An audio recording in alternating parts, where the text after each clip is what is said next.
নমস্কাৰ সকলোকে আজি মই মোৰ ব্লগটো ইউনিভাৰ্চিটিৰ পৰা ষ্টাৰ্ট কৰিলোঁ ক্লাছ কৰি হৈ গ'লে দেখিছে আমি নাচি নাচি লাইনত গৈ আছোঁ পাগলামি কৰি এনেকৈয়ে থাকোঁ ক্লাছ কৰিবলৈ নহয় আৰু এই ফটো আমি কৰিবলৈ অহা হয় আৰু ইউনিভাৰ্চিটিলৈ চ' দেখিছে অলপ লেকচাৰ পিটি মেলি ধুনীয়াকৈ তাৰপিছত ঘৰলৈ যাম আৰু ইয়াত দেখিছেনে ইমান ধুনীয়াকৈ খেলি আছে আমাৰ ইউনিভাৰ্চিটিৰে মানে এনেকৈ কাষতে থাকে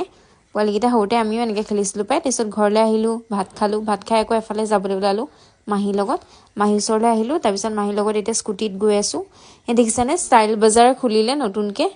আমাৰ যোৰহাটত তাৰপিছত কামকেইটা হৈ গ'ল কৰি তাৰপিছত মই এতিয়া ঘৰলৈ যাম আৰু মাহীক বাই বাই দিলোঁ এই দেখিছে বতৰ বেয়া বৰষুণ তিতি তিতি পালোগৈ আৰু যেনে তেনে ঘৰ তাৰপিছত মই মাংস বনাবলৈ ল'লোঁ এই দেখিছে মাংস বনি আছে ধুনীয়াকৈ তাৰপিছত আলু ভাঙি দিলোঁ ধুনীয়াকৈ বইল কৰা আলু তাত ভাঙি পেলাই দিলোঁ গ্ৰেভি কৰি পেলাই বনালোঁ তাৰপিছত আমি ভাত খাবলৈ ল'লোঁ মই খাইছোঁ ভাত ৰুটি আৰু মাংস আৰু আচাৰ আছিলে বগৰী আচাৰ আৰু জলকীয়া আচাৰ ভাইটিয়ে ভণ্টিও খাই আছে তো আজিলৈ এটা